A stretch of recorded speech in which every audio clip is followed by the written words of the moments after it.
নমস্কার, সবাই কেমন আছেন? আশা করি সকলে ভালো আছেন। আমার নতুন একটা ব্লগে আপনাদের স্বাগত জানাই। আজকের ব্লগটা গার্ডেন বাই দ্য বে সিঙ্গাপুর টাওয়ার ডোমের পর যে গন্তব্যটি আমরা বেছে নিই সেটি হলো ক্লাউড ফরেস্ট। এখানে বিশ্বের অন্যতম উঁচু অভ্যন্তরীণ জলপ্রপাতটি অবস্থিত, যদিও এটি কৃত্রিমভাবে তৈরি, মানে ম্যানমেড।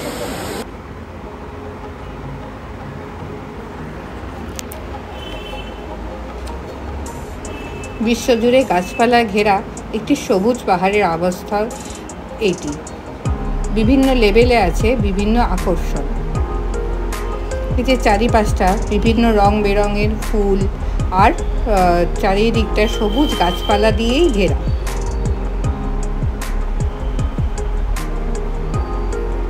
দেখতে পাচ্ছেন চারিদিকটা কতটা সুন্দর,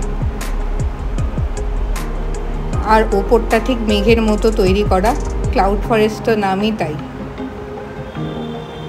কত রং বেরঙের, কত সুন্দর সুন্দর সব ফুল। আর এই যে প্রতিটা ফুলের মাঝে মাঝে আবার কোনো কোনো জীবজন্তু রাখা রয়েছে। সেই জীবজন্তুগুলোর পাশেও আবার এমন করে সাউন্ড রেখে দিয়েছে যে সাউন্ডের এফেক্টে মনে হবে যেন আপনি সত্যিকারেই জঙ্গলে আছেন, আর সেখান থেকে এই জীবজন্তুগুলি আপনার পাশে এসে আওয়াজ করছে। এই যে এখানে আরেকটি পশু যেটা আমি ছবি তুলে রেখেছিলাম, সেটা আমি ভিডিওতে যোগ করে দিয়েছি।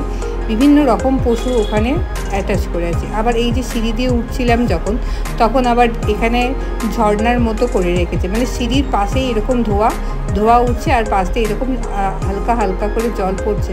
সে দেখতে অসাধারণ সুন্দর। এখানে এলে সেই অনুভবটা আপনারা করতে পারবেন। দেখুন কত সুন্দর, একদিকে গাছ আর একদিকে ঝর্ণা থেকে জল পড়ছে। এটাও আরেকটা লেভেলে, বলছিলাম না এখানে বিভিন্ন লেভেলে আছে বিভিন্ন রকম আকর্ষণ। এখানে আবার মানুষের মাংস খায় সেরকমও উদ্ভিদ রাখা আছে। এইটা হচ্ছে আপনাদের আরেকটা লেভেল 6, যেখানে মানে ক্লাউড ওয়াক বলে, যেখানে মানে হাঁটা যায়। হেঁটে হেঁটে আপনি ঝর্ণার একদম পাশে পৌঁছাতে পারবেন এবং বিভিন্ন রকম ফুলের সংস্পর্শে আসতে পারবেন। বিভিন্ন সুন্দর সুন্দর ফুল এখানে রাখা আছে। এই যে সবাই হাঁটছে, সবাই ফটো তুলছে, সবাই সবার মতো এনজয় করছেন। এটা ঠিক মেঘের পাশে হাঁটা, মানে আপনার সামনে থেকে ভিডিওতে অত ভালো করে বোঝা যাচ্ছে না, কিন্তু যখন আমরা হাঁটছিলাম তখন মনে হচ্ছে মেঘটা যেন আমাদের শরীর ছুঁচ্ছে।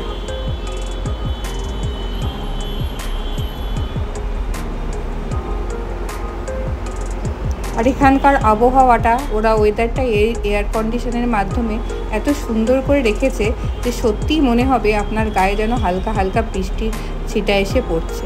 আর এখান থেকে সিঙ্গাপুরের সমস্ত বাইরের যত কিছু আছে, সিঙ্গাপুর ফায়ার, এগুলোও সব আবার দেখা যায়। এই যে দেখুন কত রং বেরঙের ফুল,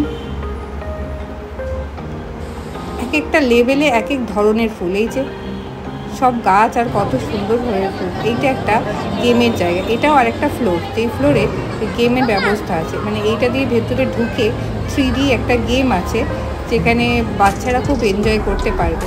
পায়ের নিচে এক একটা সুইচ আসবে, যেটা প্রেস করলে আপনার কখনো বিভিন্ন কালারের ফুল, কখনো প্রজাপতি মেলা, এই যে স্ক্রিনে ফুটে উঠবে 3D শোয়ের মতো।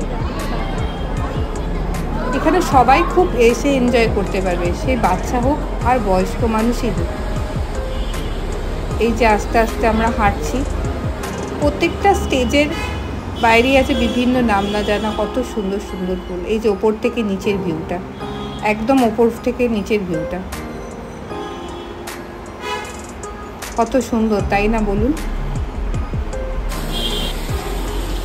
এবার আমরা এক্সিটের কাছে এসে পৌঁছেছি। একদম শেষের আকর্ষণ এইটা, যেখানে মনে হবে বৃষ্টির সাথে কিভাবে জঙ্গলে জল পড়ছে আর কিভাবে গাছগুলো বৃষ্টির সময় সুন্দর দেখতে লাগে, সেই দৃশ্যটি এখানেই তুলে ধরেছে। দেখুন কত ভিড় এখানে। দেশ বিদেশ থেকে যারা এসেছেন তারা কেউই এই সুন্দর স্থানটিকে না দেখে কি আর পারে বলুন। তাই এই ক্লাউড ফরেস্টের মজা নিতে একবার আপনাকে আসতেই হবে সিঙ্গাপুরে।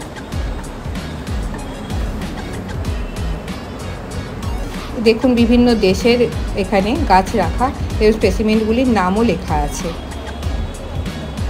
আস্তে আস্তে আমরা এক্সিটের দিকে চলেছি।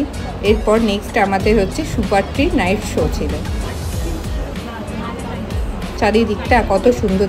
যখন ডাইনোসরের সময় ছিল তখন চারিদিকটা পৃথিবীটা কত সবুজ ছিল, কত বড় বড় গাছপালা দিয়ে ঘেরা ছিল, সেটা ওরা নতুনভাবে তৈরি করে দেখিয়েছে। মানে কৃত্রিমভাবে ওরা এখানে তৈরি করেছে আর নাম দিয়েছে দ্য লস্ট ওয়ার্ল্ড। এই জলপ্রপাতের টানে আপনারা এখানে আসতেই পারেন। আমার ভিডিও থেকে যদি কোনো কিছু ভালো লেগে থাকে একটা লাইক অ্যান্ড সাবস্ক্রাইব করে দেবেন।